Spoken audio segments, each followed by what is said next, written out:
This is the full Game 1 VOD of the matchup between T1 and Gen.G from the Semifinals of Worlds 2024. Into the draft here to start this one off, and already things are going pretty similarly to what we were expecting, except for maybe the Nidalee first ban to come through here from T1 to deny that from Canyon. No surprises, T1 taking away the lessons here, and the real question is what happens to Yone? T1 is, I think, expecting Gen.G to ban it here. The smaller was their #1 answer that we saw them pull out. And generally, outside of that, under no circumstances have teams be allowed to get that Yone. And the Ashe is the other thing that's such an incredibly high priority. With that Kalista ban, it is important, but I think a trade of Yone and Ashe is going to be how we start this best of 5. And Zeus is going to say, well, I might play it, but it's probably nobody in the mid lane. That's the beauty of this pick for T1. It is a flex between top and mid. We'll see what T1 do with it later on, as the Skarner looking to be the priority for Canyon. We'll see if they look to pair that alongside the Ashe, which you already mentioned, Atlas. The Rumble is something else to take into consideration. Yone plus Rumble is such a terrifying combo, and there are so many junglers that can help facilitate it as well. Sejuani is one that potentially comes to mind to really enable that mid lane matchup, as the Skarner locked in for Canyon. And Canyon, obviously, we'd all love to see him on carries, but Skarner, definitely the strongest jungler currently on the patch, with the exception of that Nidalee that was banned away early on. Now, Gen.G knew 100% that this Yone was going to get picked up. We've seen teams do this, particularly in best of 5 in the first game, give it up. What is their answer going to be? I was actually expecting the Ashe to get picked up here early on, because it has been such an insane prio pick. It doesn't look like that's going to be the case, so T1 getting Yone and Ashe right here on blue side. I'm actually very surprised, because T1 had Sejuani Rumble just straight up and available for them. That top side has been so incredibly strong, and it fits their playstyle so incredibly well. But what this does is it hides where that Yone is going. It opens up the board and gives this bottom lane a whole lot of power. Is it the Blitzcrank to come out here? So. Because if they don't pick it here, I do think it's going to get taken away. Is Chovy going to get his hands on the Silence here? They're going for a bruiser top side on the side of Gen.G, looking to get down and dirty and look to try and scrap against T1. We saw a similar composition from T1 against top Esports in their first game, where they were able to find great success, the key difference being a Renekton coming through from the side of Keen. Now we turn our attention to that jungle role. Gen.G, what are they going to ban away? The Sejuani, we already talked extensively about it as an option. That's going to be the first one removed. Do they want to consider AP threats? The Blitzcrank also discussing that. Lahen's very well known for his Blitzcrank. They're not going to allow him to have that one. Now you kind of move into uncharted territory. Do you also consider Rakan something worth taking away? Yeah, I think Rakan's a really important one. Do they just ban the Rumble? Because it's still very, very strong, opens the doors for a lot more 80 heavy compositions as well. Certainly a lot of things on Gen.G's mind is what they could be taking away here. The benefit here for Gen.G is that they will know where this Yone is going before they lock in their final pick. So we'll see, gives them a little bit more leeway. I imagine Pace is going to be picking up an 80 carry here on R4. As the Rumble does get taken away, Gen.G also still saying we don't know where this Yone is going. We haven't seen it for Zeus in the top lane in a while, but given his history, wouldn't be no surprise. The Ezreal going to get taken away. Extremely self-sufficient pick. That is very hard to punish, and I think the range, so you don't have to interact too much with that Ashe lane, quite big as well. What is Pace going to lock in here to go with this Bruiser style? Because it's really hard to find something that can play into the Ashe Renata, and might be a lane swap on the cards. Well, I was going to say my instincts are something along the lines of Kai'Sa, but Pace no stranger to the Ziggs. It looks like that's going to be the direction, the safe wave clear. And I mean, you look at this top side from Gen.G, wave clear is definitely something that they're lacking, but I feel like Ziggs can be very self-sufficient, especially if Lahans wants to play and engage support. And I think that it complements the composition nicely. T1 now considering what they're going to put in the jungle. A lot of different considerations. A lot of potential options being flicked through by Gumayusi, teasing the crowd a little bit, but it is Ona. We're at Worlds, and his Vi is going to be the option. Gonna have to be that. Oh, the Gragas lock-in as well. Also kind of keeps things up in the air as far as where these two two champions are going. Of course, Zeus is an incredible Gragas player just in general, so it's not likely to go to Faker, but he's played it a few times. Yeah, there was that random 3 weeks where everyone in the LCK was pranked into thinking Gragas mid was good. Because Faker was just winning on it, It wasn't. It was all a psych out. This used to be a really good matchup for specifically tank Gragas. With Grass, back when his sustain was a lot better, you could just completely stonewall the Renekton. He never really was able to get shoved. I do imagine, though, looking at the damage profile for T1, this is going to be the full AP variety, so maybe a little bit more carry or shutdown potential early on here for Gen.G, but they are really heavy on the AP, and that's something that I do think we have seen be a problem for them before. I mean, that's certainly true. The advantage is that Yone is a champion that very rarely builds things like the Merc Treads. He's very locked in his typical itemization build, along with the Gragas as well, who you kind of expect to go more towards that AP direction. I feel like that they should be fine. I think the biggest thing for Gen.G is being able to play through that first item spike. When you have this strong, skirmish-heavy topside in Renekton, Skarner, Sylas, you're going to be looking to fight around Herald, fight for those early dragons. You want to draw T1 into those early skirmishes before they have that opportunity to scale. And I think that it's going to be crucial for Gen.G to kind of force T1 into their game. Now that we also know for a fact that this Yone is going to Faker. Faker, not one of our top tier Yonis, but Zeka, BDD, Chovy, all right ahead of him. So this is a big test for him as well. Being able to perform on this pick would really throw a wrench into, I think, the drafting plans for Gen.G, who take a big gamble here with this Game 1 draft. And Faker has found success and had some iffy moments on that Yone just in general. We saw Xiaohu not really pass that test yesterday. We'll see whether Faker, our other veteran mid laner, as far as our semifinals matchups are concerned, is going to be able to handle it. I don't think the GOAT's going to struggle too much. I think it's about how both of these drafts are going to function when we actually get into some of these brawls. But ladies and gentlemen, it is almost the moment that you've been waiting for. Game number 1 in our second semifinal of Worlds 2024 to decide who is going to be meeting BLG in the final. Oh man, already just a little bit of a defensive start. Not going to have those insane level 1s like we did in Game 2 yesterday. The atmosphere is absolutely electric, and I think back to that spring final, the epic 5-game series that we had. Where did those 5 games come? I'm still actually confused about where they came from. It shouldn't have happened that way. I don't think we ever figured it out. It's a shame that we were robbed in summer of them meeting in the playoffs, and I'm hopeful, well, we've got them here at Worlds. We get to see this opportunity. Better late than never, eh, Betty? T1 now setting up for an invade, looking to potentially set up for a swap. All right, so I was saying that there might not be a swap, but there is. It is immediately spotted. Canyon's just going to move over to his blue side quadrant, so should be okay. Keen also going to be rotating immediately, getting the idea that there is going to be a potential lane swap in the air. Does make a fair bit of sense, but leaving a Ziggs in a bottom lane by himself is a recipe for plates. Well, that's the big thing. Ziggs is a champion that even in top lane, because of his passive, you actually do a decent amount even for all the resistances. And if you are in a bot lane, it's going to be even more pronounced. T1, though, looking at the setups here, Zeus actually did go for Grasp, same for the mid laners, but shouldn't come as a surprise there. There's been a lot of Grasp mids throughout the tournament, even seeing it on ranged champions like Smolters, and it looks like Gen.G is going to go for the variety where you do have Lahens just laning together with Chovy or Canyon, starting on the bot side, and looks like just the usual jungle split. Neither jungler able to steal away a camp. Yep, just some vertical jungling to start things off here as Keen's just doing his best to zone Zeus away from minions. Of course, Gragas in a lane swap is pretty good at it. Teleport from Keen to get him towards that top side of the map. 3 versus 1 could be a little bit dangerous.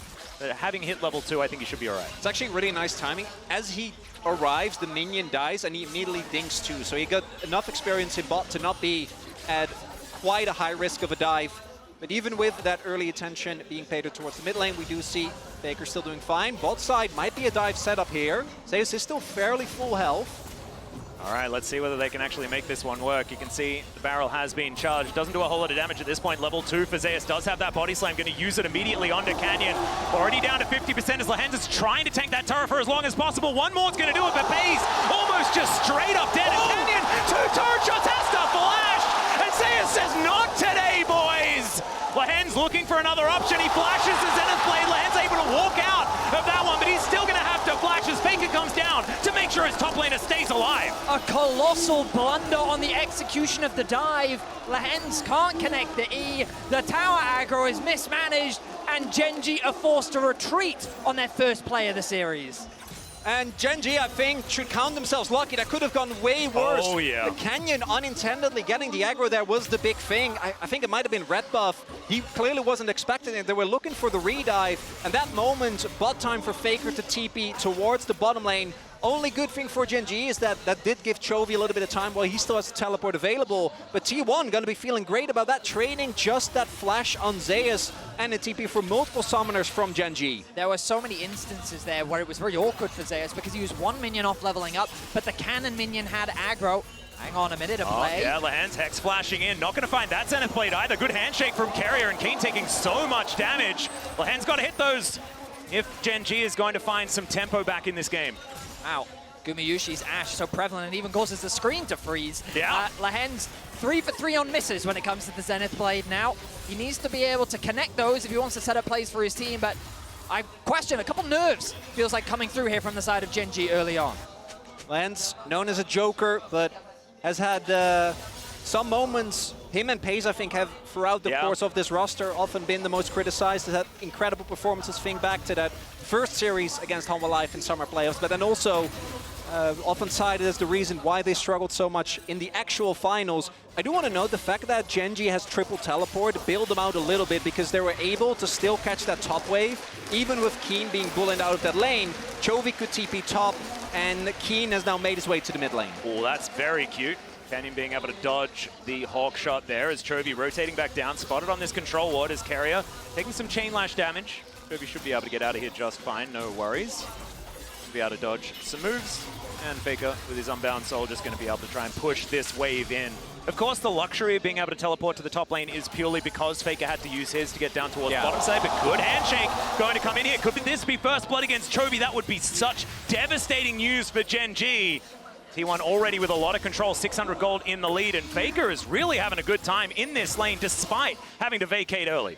I mean, this matchup is quite favored for the Yone early on just because of how restrained Sylas is as a champion around cooldowns. He just doesn't have them in the early game to effectively trade against a champion like Yone who could just keep spamming that Q. The CS advantage, you rightly said, though, coming from the fact that early TP came through. And Chovy, he's going to be forced back to base very soon. He doesn't want to miss this wave. The level 6. Faker threatening the potential ult there to try and zone Chovy away from that farm, but he will be able to get the can. Yeah, and with level 6 gained as well. Yeah, and with Keen being pulled around the map, we see that he's actually, even with the fact that he was able to catch that middle wave, he has had to really pay. Whereas Zeus, because he absorbed that early dive, has just been able to catch multiple waves, and I think T1 as a team always look their best when they get to play this aggressive, when the lanes are pushing and they are the ones dictating. As we see the Grubs now being started up as well, would be a really big boom, particularly for Faker that wants to use that pressure in a side lane. Going to be a Drake for Grubs trade. I do think an early Drake for Gen.G is great because obviously looking at their composition, the Renekton is going to lose a lot of value as the game goes on, but Sylas and Ziggs most certainly will not. Yep. And, ooh, Cask, very close to being able to steal that one away. I do like an opportunistic barrel being thrown in as now potential dive towards the top side of the map. Lehen's with that Eclipse is trying to tank things up, doesn't really do a whole lot of work. That is another miss on the Zenith Blade, but also, like you say, the minions are all going to die, so they should be okay at least for another crash. Keeping my eyes on a potential cross map as both mid laners made their way up towards top. Nice follow there from Chovy, losing a little bit in terms of experience, but ready for the potential play happening on the top side of the map. Reset now come through for Faker, securing his first 2 items of the game, and we're in a very timid early game. Crucially, though, we talked about those first item spikes for Gen.G. Their biggest strength in the early game is the fact that they have Sylas, Skarner, Renekton on the top side that I think want to try and leverage this skirmishing power in the early game to try and force these objectives. And as you rightly said, Dragons are going to be a great way to try and force that. Get yourself the second, and then you'll be ready to force a fight around the third, maybe even look to contest the next Grubs. Yeah, and I think that I kind of want to draw out a little bit and have a conversation about what these compositions are trying to do, as another Hawkshot is going to spot Canyon here this time around. Because I'm looking at Gen.G and I'm thinking, there is a lot of magic damage here, but also it's solo AD Renekton. So if you're not building armor, then maybe the Crocodile just eats you. Which could become a problem if Keen gets accelerated. And I think that is what's so incredibly important about what you say, playing through that top side, getting those skirmishes. Because right now, I mean, we haven't had a first blood just yet. And I think that Gen.G probably hoping that some of that starts a little bit sooner rather than later in their favor. Gen.G have often taken this role in games against T1. It's also something that's important to note. And it's not until we really start to see turrets falling or more impactful objectives go over, right? We're talking about Soul Point, we're talking about 6 grubs, possible Herald. And the 6 grubs, I think, is attainable for T1. But that alone is not going to be enough. There's a possible trap being set up here. Owner has that ultimate available. But instead, even if you don't actually get anything out of the play, like you're crashing this wave, you're getting the plates, and you're still putting Gen.G further behind. The key difference I think we're seeing in terms of impact in this early game is Carrier. Carrier is really making his presence felt in the mid lane, and remember, Chovy had a CS advantage because of Faker's TP towards the bot side of the map. So Carrier has spent like at least 2 to maybe even 3 minutes of this game just hovering around mid, making it awkward for Chovy to base at the right time, keeping him to stay for that extra minion wave, helping Faker chip away at his HP. And you look at that CS, look at that gold slowly shifting back in Faker's way. You can see 3 plates secured in the mid lane. Meanwhile, Lehens has just been shadowing his AD carry, shadowing Pays, just making sure that, yes, he can get that experience, but he's even behind Carrier when it comes to XP. So with the grub spawning in a minute's time, desperately he needs to get that level 6 to have that ultimate available. And I wonder if Gen.G's actually eager to try and force a fight as the grub's now spawning soon. And it's the opportunity cost for the 2 plays that they tried to go for. The dive was a failure, and then the topside play we tried to set up for Keen, trying to punish this pushing power of the Ashe and Renata, also not really working out. And that not only set Lehens behind, but also started Keen being in a bit of a tough position when it comes to catching these waves. And I do agree, I think Gen.G, if they are denied a good fight, things are going to be very tough. Gen.G has, again, I think been in this position before, but I do really want to highlight, we say that often, but if you look at their gold stats in the LCK, they weren't getting a lot of kills, but the amount of gold they generated early was actually insane. Like, they were sitting on, I think it was on average like a 1.5k gold lead, and obviously there was a meta that was textbook perfection for them, but it isn't like they were getting into fights without anything to grasp onto. And this game feels like that might be the case as the grubs are going to get started up. You see Gen.G is looking to contest. Level 6 has been hit on Lehens. Yeah. Is that enough? 4 grubs are definitely going to go to wave T1 here. Yeah, it's at least 4, but I think it's the vision almost guaranteed to be 6. So 5 are going to be going down here at least. Here for T1, no vision up and available at all as Pays can throw a Mega Inferno Bomb if he would like to, but looks like T1 are just going to cut their losses. 5 grubs is pretty good. Canyon going to be able to grab this 6th, potentially. Owner a little bit far away as now could just be a team fight in. Pays doesn't actually get over the wall with that satchel. Could be an important start to this fight as Chovy's teleported in. That's going to be the grub going down, but can they win the fight? Impale comes in, kept into the sweet spot, but the barrel is so good. Still, it's going to be Chovy picking up first blood against Owner, and T1 just not enough damage. T1, they could have just taken the 5 grubs and left it at that, especially with the teleport coming in from Chovy, but instead they look for the 5v5 and Gen.G punch back. Yeah, I'm surprised that T1 chose to take that, because the thing we've been talking about, right? Renekton in this early game is just, he's just so strong. Ultimate alone is enough to be so durable, a lot of damage. And you can see how the engage was a little disconnected here from T1. It's going to be Owner diving onto the back line, attempting to steal the grub. Chovy on the side, and look at Pays' positioning. Perfectly safe, nice angle. The Ashe arrow gets stolen. Gumayushi really can't do much. And while the barrel looks good, the front line dissipates, and T1 is immediately forced to disengage. Yeah, it was a Dominus Renekton, and he was kind of okay with just slicing and dicing his way around. So even though it looked amazing, didn't quite work out there. So T1, they lose first blood, but they still have a lot of tempo around this map, unless Chovy has something to say about it after he does crash this wave towards the top side. 5 grubs, certainly going to be valuable as the game goes on, though, and T1 are looking to also even out the dragon count. And the kill going to Chovy is a big deal. This Silas, we've seen how hard this champion can snowball when he does get a lead. He's able to very consistently force plays with his catch potential. And it's also something that the Chovy that we saw domestically, I think we've only seen in one game this Worlds, and it was that Game 5 Smolder game. Because his laning stats haven't really been comparable to what we have seen domestically as a trader for turrets. Well, it's going to be 5 grubs, so T1 do have a fair bit, but Gen.G, I think they're going to be able to cut this one down. Gumayushi also in trouble there as the Solar Flare does get cleansed. Gumayushi going to be able to make his way out. I believe that was Gen.G taking it first. That was, yeah. And so despite the grubs, they're still able to get there with the slight lead they had as far as the turret health. So a bit of extra gold going over to Gen.G, and that's going to very close to even things out here between the two squads. I mean, what we couldn't really ask for more, could we? dead even game, 13 minutes Maybe a few in. more kills, still just as even? They're coming. Remember, it's game one of a best of 5. You don't wave the entree. You know, we're just starting off. I'm sorry, just a little bit of patience. Atlas is not a patient man. I know. I just want to keep I going, agree guys. with you, The Vedi. main I'm with course you. is on its way. I think what was smart there from Gen.G is, I mean, they had to reset after the grubs. The problem is the Dragon was spawning relatively soon, so T1 already back out onto the map in a position to secure that. Gen.G leveraged the fact that they had that time advantage to secure that first tower. So ultimately an even trade. The only problem for Gen.G is T1 can kind of sack the next Dragon if they want to without much of a problem, and they can continue to scale up. Blade of the Ruin King is very close to being completed for Faker, and that is such a massive item spike for T1 that they're definitely going to be waiting to try and secure. Now Zayas pushing another wave towards this top lane and does have quite a few friends around. Looks like Gen.G did have a bit of information as to who was coming. So Canyon going to be rotating up. Pays also there, Mega Inferno Bomb in hand. The siege could be a little bit dangerous. Good handshake for the disengage as Canyon looking for an opportunity. Might be able to get in there, throwing some rocks around as you can see. Not going to go for any stuns or anything like that just yet. T1 are just going to be allowed to back away. Crucially, look at Faker going back to base. He should have enough money for Blade of the Ruin King. This means that T1 are saying, we don't want to fight yet. It's not worth it. They're not going to overstay their welcome. The TP Kraken as well. The question is this TP going to be up in time to contest? The pings are coming down from T1. They have the Ash Arrow available to try and stall. T1 are saying they do want to fight this.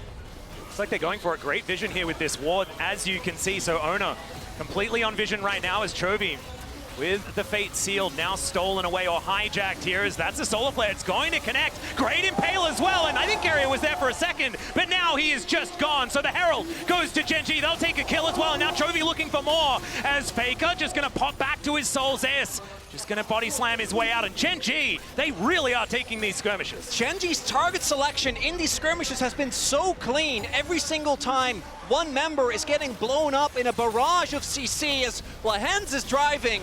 Always scary, but this time it works out for the mid lane turret. Gonna get taken low. T1 is able to defend. Yeah, ever since Lehens got his license earlier in this tournament, he has definitely been driving a whole lot better than he was throughout the rest of this year. We've seen some LCK fan, things. you know, exactly.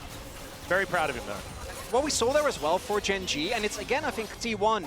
This one a little bit more understandable, but when Gen.G have the setup, this comp is so hard to engage on. There's so much disengage, and the Skarner in particular, I think, has really been a big problem for many teams this Worlds. And even with Pays, I think his flash was forced in one of the earlier plays we saw. Didn't actually happen on screen.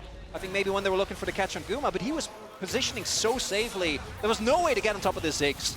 Well, now it's just Canyon and Chovy up here towards the top side of the map. 4 members of T1 in the area looking to try and push down this turret. They really want to take their second to even out the map state as far as these structures, and a teleport to come in from Pays just to make sure that they don't lose it. See, Gen.G are playing with their advantage very strategically because T1, like, the problem with the Herald was the timing.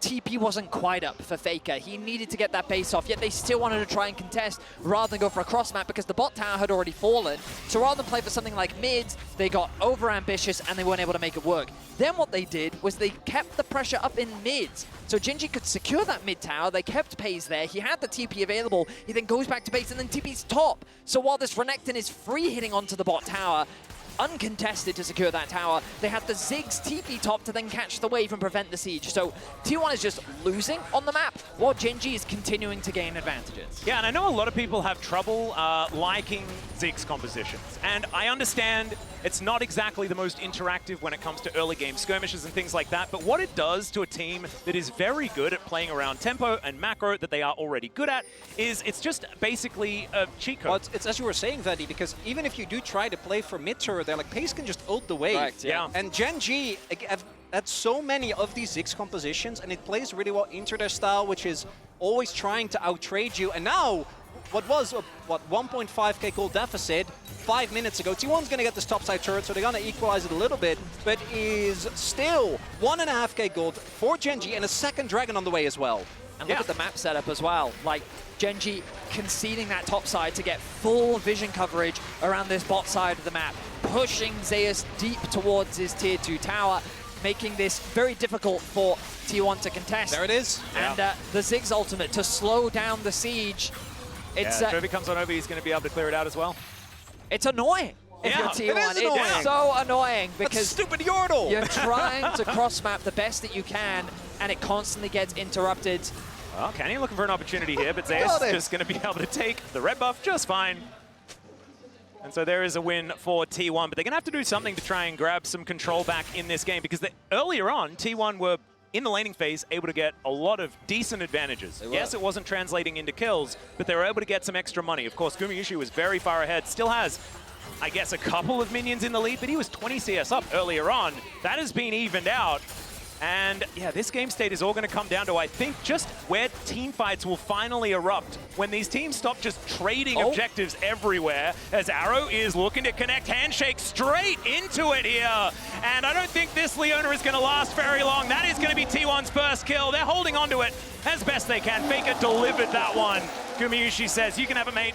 Let's allow you to scale into this mid-game. I think that's crucial as well, because Chovy has that slight advantage over Faker in terms of itemization, so funneling a bit of gold over towards Faker makes him stronger in the side lane, gets him closer to that Stride Breaker completion.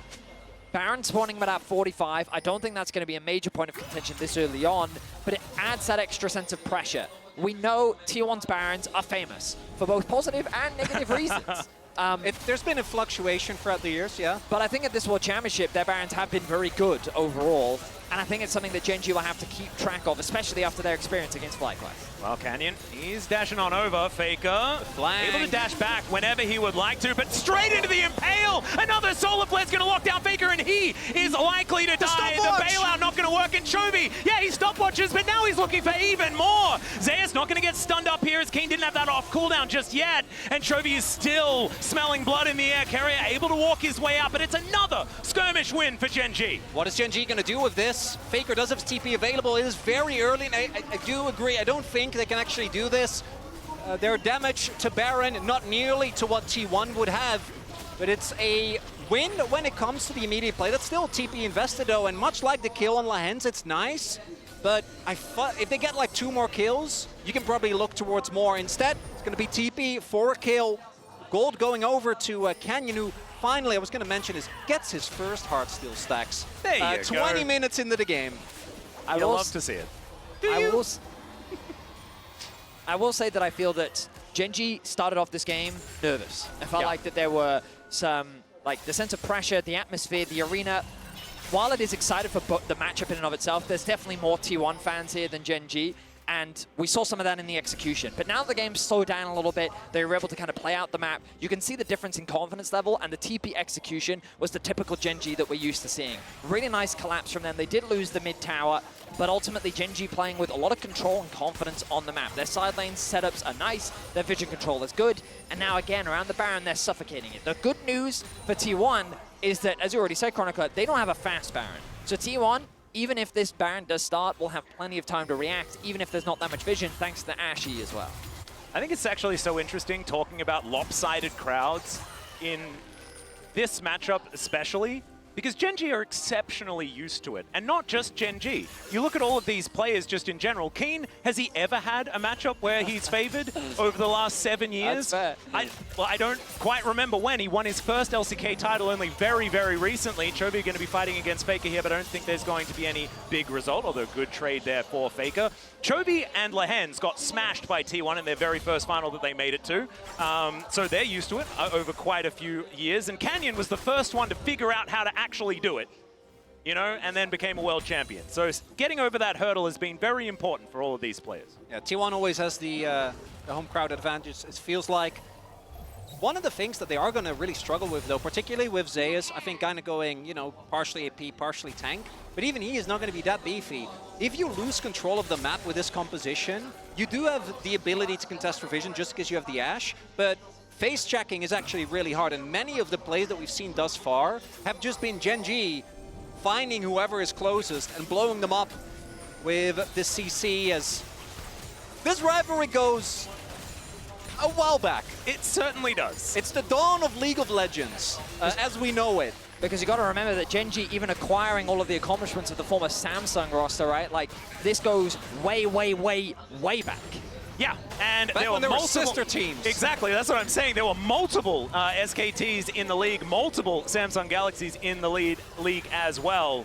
Although not necessarily Samsung Galaxy, because it was white back then as well. Atlas. But I think we understand the the reference. I just wanted to make sure I understood the semantics in case someone gets mad at me. And ultimately what we're building up to, and the reason why we're focusing on all these things, is because that main course dish is arriving soon. The fourth dragon of the game is going to be starting off. I ordered a banger team fight. Oh, and okay. I'm waiting for it to be delivered. What about a T1 the Baron T1 instead? Baron, like, so smart. They see that the dragon is being started off. The Ziggs ultimate is always there. They know this has started. Let's see how Gen.G handle this cross-map pressure. Yep, it's Chovy that's going to make his way over there first. Spotted by a T1 ward, as we can see. And there's a Mega Inferno Bomb just to guarantee that they know exactly what's going on. Teleport comes in, and yeah, there is no smite anywhere near this pit.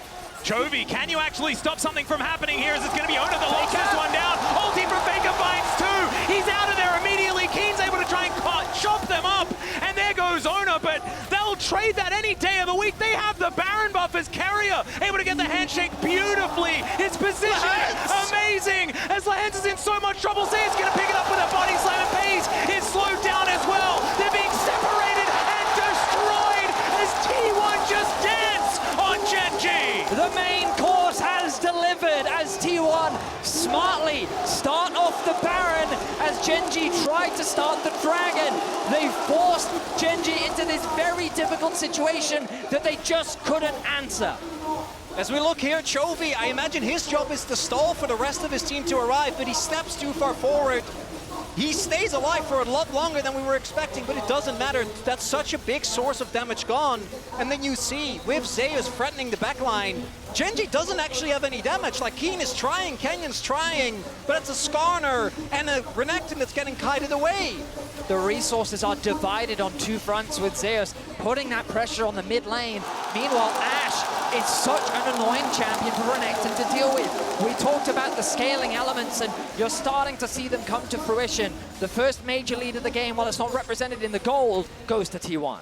The soul point did go to Gen.G, and that's something that they are going to try and hold on to.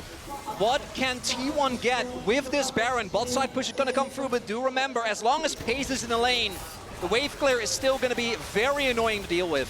Yeah, especially when there's side lanes that are sort of pushing naturally towards Gen.G. He can tidy those up pretty comfortably. Right now, Gen.G doing a decent job being able to remove these minions. 5 Grubs and Baron, though. It's going to be very, very difficult to stop T1 from taking these tier 2 turrets. Is going to be their option. Is now Chovy up here towards the top side of the map, fighting off against Faker, who's happy to go underneath this turret. It's so much damage.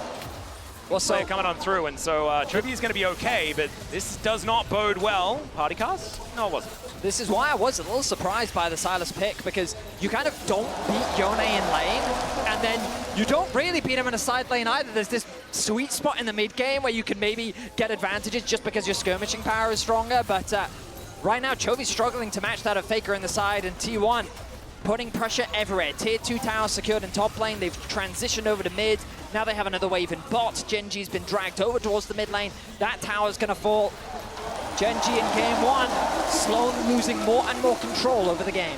3K gold lead now for T1, even though the first minute or so, the Baron, they weren't able to find anything. It's the setup afterwards. This team has perfected these Baron plays. Canyon! Going to connect. Canyon delivered. He finds an Impale, but he has no friends. The inner turret goes down. Hostile takeover to deliver Lehens. As Keen with the dominance just trying to distract him. In goes Lehens, trying to take them away from his inhibitor turret. So he's going to be separated from his body. And that's going to be a kill going over to Gumiyu. She only needed to invest a cleanse, and there are only inhibitor turrets left for Gen.G. And T1 watch Gen.G walk into their deaths again and again and say thank you very much. The inhibitors stand, but the gold lead keeps growing. And Faker just toying with them here on this bottom side of the map. Man, it really just feels like a big swing back. So much it was give and take in this game, but now T1 are just saying that they're going to have it all. The pick potential of this roster was something we didn't get to talk a lot about, but you can see it clear as day. The Ash Arrow into the Gragas ultimate makes it so difficult to protect the target that gets locked down. Lehens doing what he can to try and catch Gumiyu out, but it's just not enough. And the game is quickly snowballing in favor of T1. Yeah, Lehens not feeling too happy about it. You can see the GOAT as well, not celebrating yet. This is game one. 5,000 gold is the approaching gold lead for T1. They have so much map control. They should be able to deny the rest of the Dragons. They can get their ducks in a row as far as these lanes are concerned. And Gen.G back out onto the map now, trying to steal away this blue buff, and they will be able to do so. Notice on the map, though, that Faker's pushing out the top wave. Mid has kind of been sacrificed. no one is actually in a position to catch it. Carrier is the one there to try and hold the wave. Guma's going to have to go the long way round. They've gotten push in bot, which means that Chovy's going to go and answer, but ultimately the river has been conceded. Gen.G have purchase over that area of the map, while Faker's remaining top has the TP available. Let's see how this one plays out. Yeah, playing the side lanes very well is Faker, as we can see, going to immediately teleport into the mid lane as that wave crashes forward. Keen, he's got his teleport up as well, but he's going to be behind the play just a little bit. There's now Carrier looking for that opportunity. Hostile takeover, 2 seconds.